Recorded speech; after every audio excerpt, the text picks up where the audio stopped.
Indian democracy പല വിധത്തിലുള്ള challenges ആണ് ഇപ്പം നേരിട്ടുകൊണ്ടിരിക്കുന്നത്. ഒന്നല്ല രണ്ടല്ല നൂറുകണക്കിന് ചലഞ്ചസ് ആണ്. ഇന്ത്യക്ക് സ്വാതന്ത്ര്യ സമയകാലത്ത് ഈ ചർച്ചിലെയൊക്കെ കളിയാക്കിയെന്ന് പറഞ്ഞു കുരകന്റെ പൂമാല കൊടുക്കുന്ന പോലാണ് ഇന്ത്യൻ ഡെമോക്രസി എല്ലാം ക്രഷായി പോകുമെന്ന് പറഞ്ഞു. ഇന്ത്യയോടൊപ്പം സ്വാതന്ത്ര്യം ലഭിച്ച ബംഗ്ലാദേശിലോ പാകിസ്ഥാനിലോ ഡെമോക്രസി ഇല്ല. അപ്പം ഇന്ത്യയുടെ ഒരു സ്ട്രെങ്താണ് ഡെമോക്രസി, പിന്നെ നാനാത്വത്തിൽ ഏകത്വം, ഇതൊക്കെ ഇന്ത്യയുടെ ഒരു സ്ട്രെങ്താണ്. അതിന് നമ്മുടെ വിഷണറീസ് ആയിട്ടുള്ള ആദ്യകാല ലീഡേഴ്സ്, ഞാൻ മഹാത്മജി, ജവഹർലാൽ നെഹ്റു, പട്ടേൽ, സുഭാഷ് ചന്ദ്രബോസ് ഒക്കെ ഇൻഡയറക്റ്റ് ആയിട്ട് ഒത്തിരി ദർശനങ്ങൾ കൊടുത്തിട്ടുണ്ട്. അങ്ങനെ ഞാൻ ഇതിനകത്തൊക്കെ ഏറ്റവും കൂടുതൽ ആദരിക്കുന്നത് റവല്യൂഷനിസ്റ്റ് ആയിട്ട് എന്നെ കരുതാതിരിക്കുകയാണ് ഞാൻ സുഭാഷ് ചന്ദ്രബോസിനെയാണ്. ജവഹർലാൽ നെഹ്റുവിനേക്കാൾ കൂടുതൽ എനിക്കിഷ്ടം സുഭാഷ് ചന്ദ്രബോസിനെയായിരുന്നു. അന്നത്തെ ഞങ്ങൾക്ക് യങ്സ്റ്റേഴ്സിന് ചരിത്രം പഠിക്കുമ്പോൾ ഞങ്ങളുടെയൊക്കെ സിരകളിൽ സുഭാഷ് ചന്ദ്രബോസിന്റെ ആ ധീരത്വവും ഇത്രയും. അന്നൊക്കെ ഡെമോക്രസി എന്ന് പറഞ്ഞാൽ സെൽഫ്ലെസ് സർവീസ് എന്നുള്ള ഒരിതായിരുന്നു വരുന്നത്. അതായത് ഞാൻ കേട്ടിട്ടുണ്ട് ജവഹർലാൽ നെഹ്റു ഒക്കെ ഇന്ത്യയെ തന്നെ വിലക്ക് മേടിക്കാവുന്ന ഒരു വലിയ ഒരു സമ്പന്നതയുടെ അതിസമ്പന്നതയിൽ വളർന്നിരുന്ന ഒരാള് രാജ്യത്തിന് വേണ്ടി അതെല്ലാം ത്യജിക്കുകയും എന്തിന് ക്വിറ്റ് ഇന്ത്യ സമരവും ഇതൊക്കെ സ്വാതന്ത്ര്യ സമരം നടക്കുമ്പോൾ തങ്ങൾക്കുള്ളതെല്ലാം അങ്ങോട്ട് കൊടുക്കുവാണ്, രാജ്യത്തിന് കൊടുത്തിട്ട് അങ്ങനെ ദേശസ്നേഹം ജനങ്ങളിൽ ആളിക്കത്തിച്ച ലീഡേഴ്സ് നമുക്കുണ്ടായിരുന്നു. അതായിരുന്നു ഞാൻ നേരത്തെ പറഞ്ഞതുപോലെ ഈ പറഞ്ഞ പാകിസ്ഥാനും ബംഗ്ലാദേശും പിന്നെ ഇന്ത്യക്കൊപ്പം സ്വാതന്ത്ര്യം കിട്ടിയ ലോകത്തിലെ വിവിധ രാജ്യങ്ങളുണ്ട്. അവിടെ ഒന്നും ഇല്ലാത്ത വലിയൊരു അടിസ്ഥാനം നമുക്ക് കിട്ടി ഡെമോക്രസിയുടെ. അവർക്ക് ഇവരൊക്കെ തമ്മിൽ ഒരേ അഭിപ്രായങ്ങളല്ലായിരുന്നു. ഗാന്ധിജിയും ജവഹർലാൽ നെഹ്റുവും പട്ടേലും മൂന്നുപേരും മൂന്ന് ആശയങ്ങളായിരുന്നു ഉണ്ടായിരുന്നത്. പക്ഷെ അവരുടെ ലക്ഷ്യം ഒന്നായിരുന്നു, ഇന്ത്യയെ സ്വതന്ത്ര ഇന്ത്യ ലോകത്തിന്റെ ഏറ്റവും വലിയ ഒരു ഡെമോക്രാറ്റിക് ഒരു സെക്യുലർ കൺട്രി ആയിട്ട് നിൽക്കണം എന്നുള്ളൊരു ലക്ഷ്യം ഉണ്ടായിരുന്നു. ഈ അഭിപ്രായ വ്യത്യാസങ്ങളുടെ ഇടയിൽ അഭിപ്രായ സമന്വയം, നാനാത്വത്തിൽ ഏകത്വം പോലെ തന്നെ ഈ വ്യക്തികളുടെ സമന്വയമാണ് അവിടെ വന്നുകൊണ്ടിരുന്നത്. അത് ഓരോ വർഷവും ഓരോ ഇലക്ഷൻ കഴിയുമ്പോഴും അത് കൈമോശം വന്നുകൊണ്ട് പോകുന്നു എന്ന ഒരു ദുഃഖകരമായ ഒരു വസ്തുതയാണ്. ഇപ്പോൾ ഈ ഇതിനെപ്പറ്റിയൊക്കെ ഒത്തിരി നമ്മൾ റിസർച്ച് നടത്തേണ്ടിയിരിക്കുന്നു. ചിലപ്പോഴൊക്കെ 50% ഒക്കെ പോളിംഗ് നടത്തുന്നു. അപ്പോൾ 50% പോളിംഗ് നടക്കുക എന്ന് പറഞ്ഞാല് 50% ആൾക്കാര് ഏതർ നോട്ടോ അല്ലെങ്കിൽ നിസ്സംഗതരാണ്. ഇപ്പൊ രാജ്യത്തെ ജനങ്ങള് ഡെമോക്രസിയെ ഒരു നിസ്സംഗതയോടെ അതിനെ കാണുന്നു എന്ന് ഉള്ളത് ഒരു അപകടകരമായ ഒരു സൂചനയാണ്. നമ്മളെ എല്ലാവരും കൊണ്ടുവന്ന് രാജ്യത്തിന് വേണ്ടി രാജ്യത്തിന്റെ ഭരണം ഏൽപ്പിക്കാൻ, രാജ്യത്തിന്റെ ലോകത്തിന് മുമ്പിൽ രാജ്യത്തെ ദർശനം നൽകാവുന്ന ലീഡേഴ്സിനെ വരവേൽപ്പിക്കുവാൻ കിട്ടുന്ന അവസരം അത് നമ്മൾ ഒരു ഒട്ടുമുക്കാൽ പോലും ഈ 50% 60% ആൾക്കാർ വോട്ട് ചെയ്യുക എന്ന് പറയുമ്പോൾ അത് ചിലപ്പോൾ മൾട്ടിപ്പിൾ ആൾക്കാരായിരിക്കും കണ്ടസ്റ്റേഴ്സ്. ഉദാഹരണമായിട്ട് 60% ആൾക്കാർ വോട്ട് ചെയ്യുന്നു, 40% ആൾക്കാർ വോട്ട് ചെയ്തില്ല വിവിധ കാരണങ്ങളാൽ. ഈ 60%-ല് 4 കക്ഷികളാണ് ഇത് പാകം ചെയ്യുന്നെങ്കിലോ 20% അല്ലെ 21% ഉള്ള അല്ലെ 22% ഉള്ള ഒരാൾക്ക് നമ്മുടെ രാജ്യത്തെ അല്ലെ സ്റ്റേറ്റിനെ ഭരിക്കാൻ പറ്റും. അത് ഡെമോക്രസിയുടെ ഒരു ചോദ്യചിഹ്നമാണ്. അപ്പൊ നമ്മൾ പലതും ഇതൊരു കൺസോളിഡേറ്റ് ചെയ്ത് ഈ ഒരേ ആശയങ്ങളുള്ള മിക്കവാറും ഒക്കെ യൂറോപ്യൻ കൺട്രീസിൽ, പ്രത്യേകിച്ച് ബ്രിട്ടീഷ് പാർലമെന്റ് പിന്നെ ഇവിടെ അമേരിക്കൻ, അവരൊക്കെ ഡെമോക്രസിയെ ശരിക്കും വാല്യൂ ചെയ്യുന്ന ആൾക്കാര് അവര് ചെയ്യുന്നത് ദ്വികക്ഷി. അതിനെപ്പറ്റിയൊക്കെ ഇതൊക്കെ ഒരു ഒത്തിരി ഡിബേറ്റബിൾ ആയിട്ടുള്ള ഇഷ്യൂസാണ്. അതിനെപ്പറ്റിയൊക്കെ ചിന്തിക്കണം. അല്ലെങ്കിൽ 25% വോട്ട് കിട്ടുന്ന, അല്ലെ 22%, അല്ലെ 25% വോട്ട് കിട്ടുന്ന കക്ഷി ഇന്ത്യയെ ഭരിക്കുക എന്ന് പറഞ്ഞാൽ അവരെ ഇന്ത്യയിലെ എല്ലാ ജനവിഭാഗങ്ങളെയും റെപ്രസെന്റ് ചെയ്യാൻ അവർക്ക് മടി വരും. പണ്ടൊക്കെ എന്ന് പറഞ്ഞാല് സ്വാതന്ത്ര്യത്തിന് വേണ്ടി, ഇന്ത്യയുടെ ഇതിനു വേണ്ടി ഉള്ള ഒരു വലിയൊരു ലീഡേഴ്സിന്റെ, വിഷണറീസിന്റെ ഒരു വലിയ ശൃംഖലയായിരുന്നു നമുക്കുണ്ടായിരുന്നത്. ഇപ്പൊ അത് നഷ്ടപ്പെട്ടുകൊണ്ടിരിക്കുക. ഇപ്പൊ നമ്മൾ ഇതിനെപ്പറ്റി ഡിസ്കസ് ചെയ്യാൻ വൺ ഓഫ് ദ റീസൺസ് ഇതാണ്. ഈ രാഹുൽ ഗാന്ധിയുടെ ഈ വോട്ട് ചോരി അല്ലേ, അതിനെപ്പറ്റിയുള്ള ഇതാണ് നമ്മൾ ഡിസ്കസ് ചെയ്യാൻ ആഗ്രഹിച്ചത്.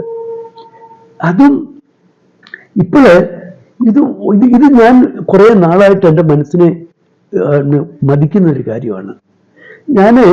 അതൊക്കെ ഞങ്ങളുടെയൊക്കെ ചെറുപ്പകാലത്തൊക്കെ ഇടതുപക്ഷത്തിനാണ് ചെറുപ്പക്കാരെല്ലാവരും, പ്രത്യേകിച്ച് അടിയന്തരാവസ്ഥയൊക്കെ കഴിഞ്ഞ് വരുമ്പോൾ ഞങ്ങളൊക്കെ ഇടതുപക്ഷത്തോടൊക്കെ വളരെ ആഭിമുഖ്യം, പ്രത്യേകിച്ച് ജനതാ പാർട്ടിയോടൊക്കെ ഇത്രയും ആഭിമുഖ്യം പുലർത്തിയിരുന്ന ഒരു വലിയ ഒരു ജനസമൂഹം ഉണ്ടായിരുന്നു. ഒരു ആന്റി കോൺഗ്രസ്, ആന്റി ഇന്ദിര, അങ്ങനത്തെ ഉള്ള ഒരു ഇതൊക്കെ വന്നു. എന്നാൽ പോലും നമ്മുടെയൊക്കെ ചിന്താഗതി രാജ്യതന്നെയോ ഓർത്തുകൊണ്ടുള്ള ആ ചിന്താഗതിയേ ഉണ്ടായിരുന്നുള്ളൂ. അതിനുശേഷം ഞാൻ ജോലി സംബന്ധമായിട്ടൊക്കെ ഞാൻ കോട്ടയംകാരനാണ്. അപ്പൊ സെൻട്രൽ ട്രാവൻകൂറിലെയൊക്കെ രാഷ്ട്രീയ ശക്തികൾ എന്ന് പറഞ്ഞാൽ LDF ഉം UDF ഉം അവർ കക്ഷികളൊക്കെ ഒരു പരിധിവരെ ട്രാൻസ്പെറന്റ് ആണ്. ഈ വോട്ട് കച്ചവടമൊന്നും അവിടെ നടക്കുമെന്ന് എനിക്ക് തോന്നുന്നില്ല. അതുപോലെ തന്നെ നമുക്ക് ഇഷ്ടമുള്ള കക്ഷിയിൽ വിശ്വസിക്കാം, ഇഷ്ടമുള്ള ആൾക്ക് വോട്ട് ചെയ്യാം.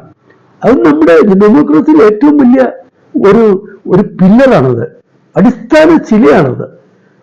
ഞാനത് ജോലി ഒക്കെ ആയി ഈ ഇടതുപക്ഷ ചിന്താഗതിയോടെ ഞാൻ മലബാർ ഏരിയയിൽ വരുമ്പോൾ ഞാനപ്പോൾ അതിശയിച്ചു പോയി. എനിക്ക് അവിടെ ആ ഒരു പർട്ടിക്കുലർ ബൂത്തിൽ വോട്ടുണ്ട്. അപ്പൊ അവിടെയുള്ള ഇടതുപക്ഷ ആൾക്കാരെയൊക്കെ എനിക്ക് നന്നായിട്ട് അറിയാം. അവരുമായിട്ടൊക്കെ ഞാൻ വളരെ സൗഹൃദമാണ്. അപ്പൊ ഞാൻ വോട്ടെല്ലാം ചെയ്യാൻ ചെല്ലുമ്പോൾ അവിടെ അപ്പോൾ ഈ പറഞ്ഞ ഈ ഒരു കക്ഷിയുടെ ആൾക്കാർ മാത്രമേ അവിടെ ഇതായിട്ടുള്ളൂ. ഈ പോളിംഗ് ഓഫീസറുണ്ട്, പ്രിസൈഡിംഗ് ഓഫീസറുണ്ട്, അപ്പോൾ ഇവരൊക്കെ ഉണ്ട്. അപ്പോൾ ഞാൻ നോക്കുമ്പോൾ അത് വോട്ട് ചെയ്തു, എന്റെ വോട്ട് ചെയ്തെന്ന് പറഞ്ഞു. അപ്പോഴേ പബ്ലിക്കായിട്ട് പറയാം, അത് സാർ കുഴപ്പമില്ല, നമ്മുടെ ആൾക്ക് രാവിലെ സാറിനെ കണ്ടില്ല, സാർ ഇല്ലെന്നുകൊണ്ട് ഞങ്ങളെ ചെയ്തെന്ന് പറഞ്ഞു. എന്റെ ആ ജനാധിപത്യ ബോധം പാർട്ടിക്ക് അതീതമായിട്ട് ഉണർന്നു. ഞാൻ പറഞ്ഞു, നിങ്ങൾക്ക് എന്ത് ധൈര്യം വന്ന എന്റെ വോട്ട് നിങ്ങൾക്ക് ചെയ്യാന്ന്, ഞാൻ ചലഞ്ച് ചെയ്യാന്ന് പറഞ്ഞു. അവർ ഞെട്ടിപ്പോയി. കാര്യമൊക്കെ ശരി, ഇടപെട്ട അതോടുകൂടി എനിക്ക് ആ സെൻട്രൽ ട്രാവൻകൂറുകാരൻ്റെ ആ വികാരം എനിക്കൊരു പക്ഷി, പ്രത്യേകിച്ച് ഇടതുപക്ഷത്തോട് എനിക്ക് വിരോധമായി. ഇത് ഏകാധിപത്യമാണത്. നമുക്ക് ഓരോരുത്തർക്കും ചെയ്യേണ്ട ജനാധിപത്യത്തിന്റെ അടിസ്ഥാന ശരിയായിട്ടുള്ള വോട്ട് ചെയ്യാനുള്ള പവറ് എടുത്തുകളാൻ ഇവരെ ആരാണ് ചുമതലപ്പെടുത്തിയത്? ഞാനത് ചോദിച്ചത്. എല്ലാവരും ഞെട്ടിപ്പോയി. അവരെന്നീ ഇങ്ങനൊരു ചലഞ്ച് ചെയ്യാൻ വോട്ട് ചെയ്തു.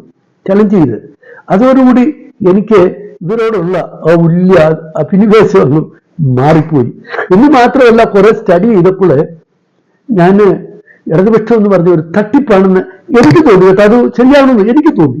ഇത് പലതും ഈ പറഞ്ഞ ജനാധിപത്യത്തെ അട്ടിമറിച്ചുകൊണ്ട് എന്ത് നേടിയാലും ശരി, അതിന് നമുക്ക് വിട്ടുവീഴ്ച ചെയ്യാൻ പറ്റില്ല എന്ന് പറഞ്ഞ രീതിയിലാണ് ഇപ്പൊ പലതും നടക്കുന്നത്. നോർത്ത് ഇന്ത്യയിലും രാഹുൽ ഗാന്ധി പറയുന്ന ഈ അത് കൊണ്ടുവരണം, ശരിയാണ്.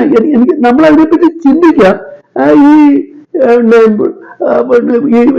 ബാലറ്റ് പേപ്പറാണ് അമേരിക്കയിലൊക്കെ വരുന്നത്, ഇതൊക്കെ വരുന്നത്.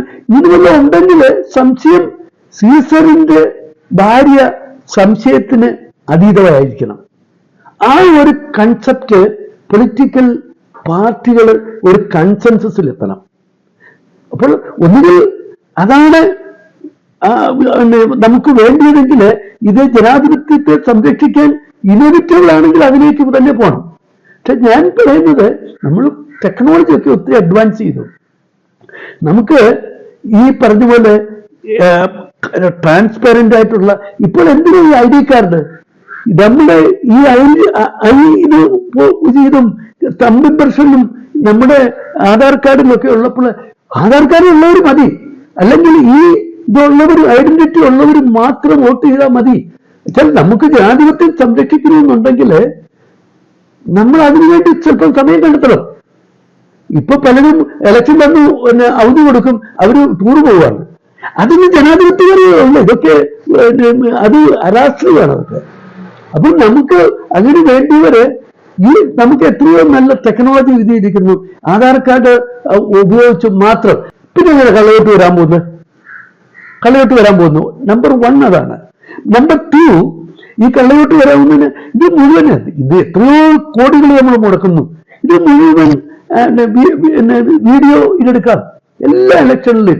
ഇപ്പൊ എൻ്റെ ഒരു മലബാറിലുള്ള എൻ്റെ ഒരു സുഹൃത്ത് പറഞ്ഞു, അയാൾ ഒരു ഇടതുപക്ഷ ചായ്വുള്ളയാളാണ്. അയാൾ പ്രിസൈഡിങ് ഓഫീസറായിട്ട് പോയിട്ട് ഒരു ആള് LDFന്റെ ഒരാളാണ്, ഒരു ലോക്കൽ ലീഡറാണ്. ലോക്കൽ അല്ലാതൊന്നുമില്ല. ഒന്ന് 9-10 പ്രാവശ്യം 10ാമത് വന്നപ്പം പറഞ്ഞു അയാളിലെ ജനാധിപത്യവാദി മുന്നോട്ട് ചെയ്തിട്ടു. പറ്റത്തില്ലെന്ന് പറഞ്ഞു, ചെയ്യിപ്പിച്ചില്ല. അല്ല സാറേ, നമ്മുടെ ആളൊക്കെ ശരിയാണ്, 10 പ്രാവശ്യമൊക്കെ നിങ്ങൾ എന്തിനാ കാണിക്കുക? അയാൾ തെക്കുന്നുള്ള ഒരാളാണ്. അതുപോലെ എന്നെപ്പോലുള്ള ഒരു ഇത് വന്നതാണ്, അയാൾ വോട്ട് ചെയ്യിച്ചില്ല. ആ വ്യക്തിയെ ആ പർട്ടിക്കുലർ ജില്ലയുടെ ബ്ലോക്ക് പ്രസിഡന്റായി, ജില്ലാ പ്രസിഡന്റായി. ഇങ്ങനെ തത്വദേശീയ ജനാധിപത്യത്തിന്റെ ധ്വംസകരാണ് നമ്മുടെ ലീഡർഷിപ്പിലേക്ക് വരുന്നത്. നമ്മൾക്ക് എതിര് പറയുന്നവരെല്ലാം നമ്മുടെ ശത്രുക്കളാണ്, 158 വെട്ടി കൊല്ലണം എന്ന തത്വസംഹിതയുള്ള ആൾക്കാര് നമ്മുടെ ലീഡർഷിപ്പിൽ വന്നാൽ നമ്മുടെ ജനാധിപത്യം അപകടത്തിലാണ്. നമ്മൾ തിരുത്തപ്പെടേണ്ടവരാണ്. നമ്മൾ ക്രിട്ടിസൈസ് ചെയ്യുന്നയാളെ നമ്മൾ ഉന്മൂലനം ചെയ്യുക എന്നുള്ളതല്ല ജനാധിപത്യം. കൺസ്ട്രക്റ്റീവോ ഡിസ്ട്രക്റ്റീവ് ആയിട്ടുള്ള ക്രിറ്റിസിസത്തെ അതിന് ഞാൻ കണ്ട ഏറ്റവും വലിയ ഒരു പോരാളി, ഞാൻ ഇത്രയും കണ്ടിട്ട് ഒരാളില്ല, ഇത്രയും ഉമ്മൻചാണ്ടിയാണ്. ആ കക്ഷി രാഷ്ട്രീയത്തിനെതിരായിട്ട് അദ്ദേഹം ഒന്നിനും ഒരു അസഹിഷ്ണുതയില്ല.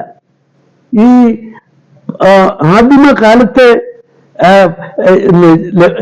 ജവഹർലാൽ നെഹ്റുവും ലാൽ ബഹദൂർ ശാസ്ത്രിയും പട്ടേലിന്റെ ഒക്കെ ഇവരൊക്കെ വിമർശനങ്ങളിലൂടെ പരസ്പരം വിമർശിച്ച്, എന്നാൽ ഇന്ത്യയുടെ ഡെമോക്രസിയെ ബേസ് ചെയ്ത് ഇന്ത്യയുടെ ഉന്നമനത്തിന് വേണ്ടി പ്രവർത്തിച്ച അങ്ങനെ കണ്ട ഒരു ആധുനിക മനുഷ്യനെ എനിക്ക് എടുത്തു പറയാൻ പറ്റുന്നത് ഉമ്മൻചാണ്ടി മാത്രമേ ഞാൻ കാണുന്നുള്ളൂ. പിന്നെ ഒരു രക്ഷരാഷ്ട്രീയത്തിന് അതീതമായിട്ട് ജീവിച്ച. അപ്പൊ അങ്ങനെയുള്ള ഒരു ലീഡേഴ്സ് വന്നാലേ നമുക്ക് എല്ലാവരും ലീഡറാണ്. ഒരാളൊരു MLA ആയി, ഒരു മന്ത്രിയായി കഴിഞ്ഞിട്ട് അവരുടെ ആൾക്കാരെ അല്ല ഇത് ചെയ്യേണ്ടത്. അവര് MLA ആകുമ്പോൾ ആ കോൺസ്റ്റിറ്റ്യുവൻസിയിൽ അവര് എതിരായിട്ട് പ്രവർത്തിച്ചവർ അവരെ റെപ്രസെന്റ് ചെയ്യുന്ന MLA ആണ്. ഒരു മന്ത്രി ആകുമ്പോഴേ അല്ലെങ്കിൽ മുഖ്യമന്ത്രി ആകുമ്പോഴേ അവർക്കെതിരായി പ്രവർത്തിച്ച ആ വ്യക്തികളുടെ മന്ത്രിയാണ്, ചീഫ് മിനിസ്റ്ററാണ് എന്നുള്ള ഒരു ഇംപ്രഷൻ ഡെമോക്രസിയിൽ വരുത്തിയില്ലെങ്കിൽ ഇവർ ഏകാധിപതികളാണ്. തങ്ങളുടെ കാര്യത്തിൽ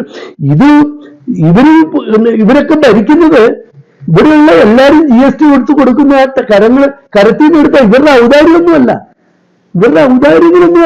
ഞങ്ങൾക്ക് കൊടുക്കുന്നത്. അപ്പോൾ ഇപ്പോൾ ഫോർ എക്സാമ്പിൾ കോൺഗ്രസ്സുകാരൻ മുഖ്യമന്ത്രി ആയെങ്കിൽ കോൺഗ്രസ്സുകാരുടെ ടാക്സ് കൊണ്ടല്ല അയാൾ മുഖ്യമന്ത്രി ആയിരിക്കുന്നത്. അയാള് മുഖ്യമന്ത്രി ആയിരിക്കുന്നെങ്കിൽ അവിടെയുള്ള സ്റ്റേറ്റിന്റെ ഒരു പ്രൈം മിനിസ്റ്റർ ഉണ്ടെങ്കിൽ ആ രാജ്യത്തിലെ ജനങ്ങളുടെ മുഴുവന്റെയും പ്രതിനിധിയായിട്ടാണ് അയാൾ പ്രൈം മിനിസ്റ്റർ ആവുന്നത്.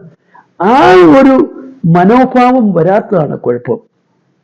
ഇപ്പൊ ഈ നമ്മൾ ഒന്ന് ഇതാണ്, സഹിഷ്ണുതയുടെ ഡെമോക്രസി വേണം. 2, രാജ്യ നന്മയായിരിക്കണം.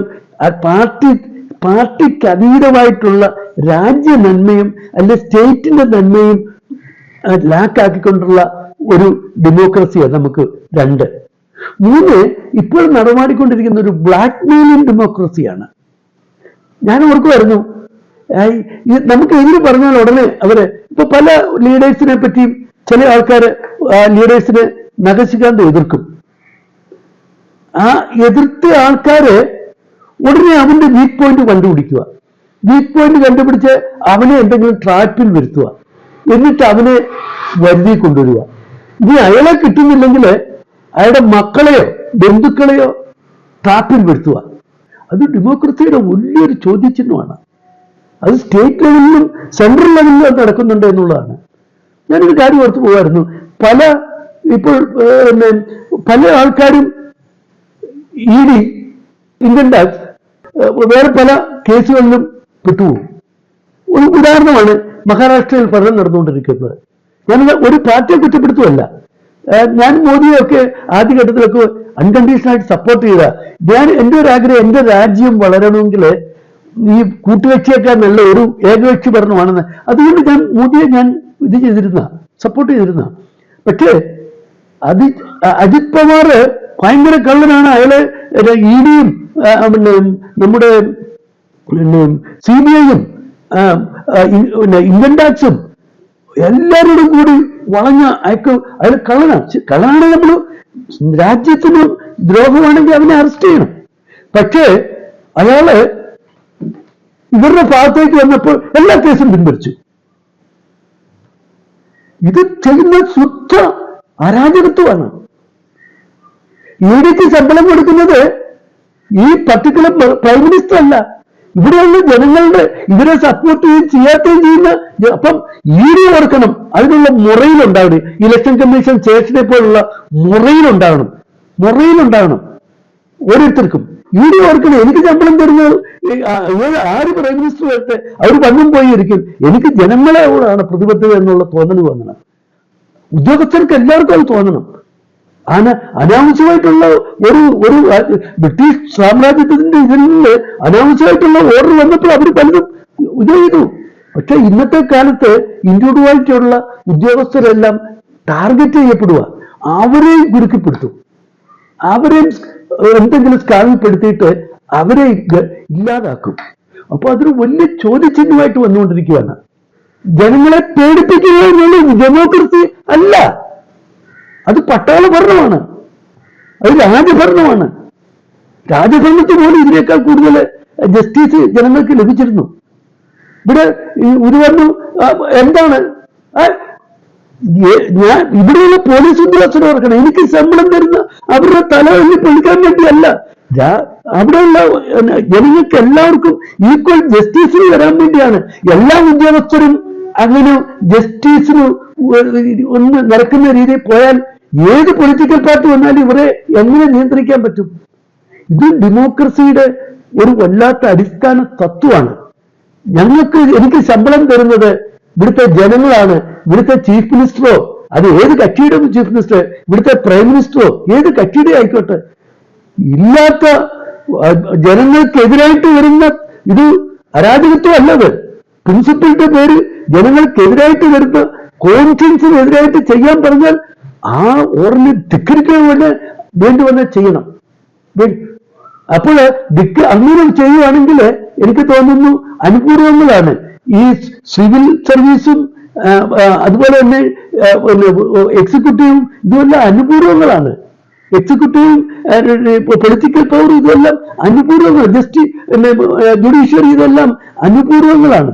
ഇപ്പൊ പലതിനെ പണ്ടൊക്കെ ഇൻവെസ്റ്റിഗേറ്റീവ് ജേർണലിസ്റ്റ് വരുന്നു. ഇപ്പൊ ഇതൊക്കെ കാണുമ്പോൾ ഞാൻ ഓർക്കും, ഒരു 6 മണിക്കൂർ കൊണ്ട് ഒരു പ്രശ്നം വലിയ അത് കഴിഞ്ഞിട്ട് അടുത്ത വിട്ടോടെ അടുത്തയിലേക്ക് പോകും.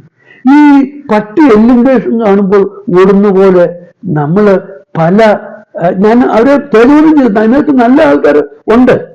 പട്ടി എലിമിനേഷൻ കാണുന്ന പോലെ ഞാനോ താങ്കളോ അല്ലെങ്കിൽ മീഡിയയോ അല്ലെങ്കിൽ ഇതോ ഓടരുത്. നമ്മളെപ്പോഴും നമുക്കൊരു കൺവിക്ഷൻസ് ഉണ്ടാകണം. ആ കൺവിക്ഷൻ അനുസൃതമായിട്ടായിരിക്കണം പോകേണ്ടത്. തീർച്ചയായിട്ടും ഈ വോട്ട് സ്കാനിന്റെ കാര്യത്തില് വളരെ പ്രസക്തമായിട്ടുള്ള പല കാര്യങ്ങളാണ് വന്നിരിക്കുന്നത്. ഇപ്പൊ നമുക്കിപ്പം ആധുനിക ടെക്നോളജി ശരിയായിട്ട് ഉപയോഗിച്ച് ഒരാൾക്ക് ഒരു വോട്ട് രാജ്യത്ത് ചെയ്യാൻ പറ്റുകയുള്ളൂ എന്നുള്ള ഒരു ടെക്നോളജി നമുക്കുണ്ട്. അതാക്കാൻ എന്താണ് ബുദ്ധിമുട്ട്? ഇലക്ഷൻ കമ്മീഷൻ എന്താ ബുദ്ധിമുട്ട്? പിന്നെ അതുപോലെ തന്നെ ഈ സ്ഥലത്തില്ലാത്തവരാണ് അവര് പോയി ഇപ്പൊ പലരും പറയുന്നുണ്ട് മരിച്ചുപോയവരുടെ വരെ ഈ തമ്പിൻ പ്രശ്നമോ ഐഡി ഇത് കോണ്ടാക്ട് നോക്കിയിട്ട് ചെയ്യുകയാണെങ്കിൽ എങ്ങനെ മരിച്ചുള്ളത് വോട്ട് ചെയ്യും? അതുപോലെ തന്നെ രാജ്യം വിട്ടുപോകുന്നയാള് ഓട്ടോമാറ്റിക്കലായിട്ട് അവരുടെ വോട്ടിംഗ് പവർ നമുക്ക് അവർ ഇത് കൊടുക്കാം, ചിപ്പ് കൊടുത്ത് അത് ഇല്ലാതാക്കാം. അവർ തിരിച്ചു വരുവാണെങ്കിൽ അവർക്ക് വോട്ട് ചെയ്യാം. അപ്പൊ കള്ളവോട്ട് തടയുക എന്നുള്ളത് ഡെമോക്രസിക്ക് ഏറ്റവും അടിസ്ഥാനപരമായിട്ടുള്ളൊരു കാര്യമാണ്. അത് ചെറുതായിട്ട് 1 10 അല്ല, ഒരു റൂമിൽ 40 വോട്ട് തൃശ്ശൂർ ചെയ്തു എന്ന് 80 വോട്ടോ ഒരേ റൂമില് അത് വളരെ, എനിക്ക് തോന്നുന്നു ഇതൊന്നും ആരും ഹൈലൈറ്റ് ചെയ്യുന്നില്ല. ഒറ്റ റൂം നമ്പർ അതിന്റെ ഉടമ പറയുന്നു, ഫ്ലാറ്റിന്റെ ഉടമ പറയുന്നു ഞാൻ ആർക്കും കൊടുത്തിട്ടില്ലെന്ന്. അവർ 80 വോട്ട് ഒരാൾ ചെയ്തെന്ന് പറഞ്ഞാല് അത് ഇറ്റ് ഷുഡ് ബി ഇൻവെസ്റ്റിഗേറ്റഡ് തറലി. അല്ലെങ്കിൽ ഇലക്ഷൻ നമ്മുടെ ഡെമോക്രസി തകർന്നു എന്നാണ് അതിനർത്ഥം. അപ്പോഴേ ഒന്നുകില് ഇവർ പറയുന്ന പോലെ ഇതൊന്നും പറ്റത്തില്ല, ബാലറ്റിലേക്ക് വന്നാൽ ഈ പ്രശ്നങ്ങളൊക്കെ ഉണ്ട്. അപ്പോൾ ഇത് എലിമിനേറ്റ് ചെയ്യാനുള്ള ടെക്നോളജി ഫുൾ നമ്പർ 1 ഇത് മുഴുവൻ ഇതിൽ കാണുക. അവർക്ക് എന്തെങ്കിലും സംശയം ഉണ്ടെങ്കിൽ രണ്ടാമത് റീവൈൻഡ് ചെയ്ത് നോക്കുമ്പോൾ അറിയാം ആരൊക്കെ 2 പ്രാവശ്യം ഒരാള് പല ബൂത്തിൽ വന്ന് നോക്കി, അതൊക്കെ ചെയ്യാൻ പറ്റും. നമ്പർ 2, ഈ ഇലക്ഷൻ ഐഡിയോടും അല്ലെ ആധാർ കാർഡും ഇല്ലാതെ, അത് തമ്പിൻ പ്രശ്നവും ഐ കോണ്ടാക്റ്റും ഇല്ലാതെ ഒരാൾക്ക് വോട്ട് ചെയ്യാൻ പറ്റത്തില്ല എന്നുള്ള ഡെമോക്രസികൾ അത്യന്താപേക്ഷിതമാണ്. കർണാടകത്തില് പിന്നെ മഹാരാഷ്ട്രയിലുണ്ട്, 2 വോട്ട് ചെയ്യാൻ പറ്റാതെ വരും. ആ സിസ്റ്റം തന്നെ ഓട്ടോമാറ്റിക്കായിട്ട് ഒരെണ്ണം എലിമിനേറ്റ് ചെയ്യും. ഈ 2 കൊണ്ട് 2 ഇല്ലാതാവുന്ന ഒരു നിയമം വെച്ചാല് അത് ഇത് ചെയ്യും. അപ്പോൾ ഇതിന് അടിസ്ഥാനപരമായിട്ടുള്ള ഒരു റെമഡിയൽ മെഷർ ഉണ്ടാക്കിയേ പറ്റൂ. then only our democracy will be survived.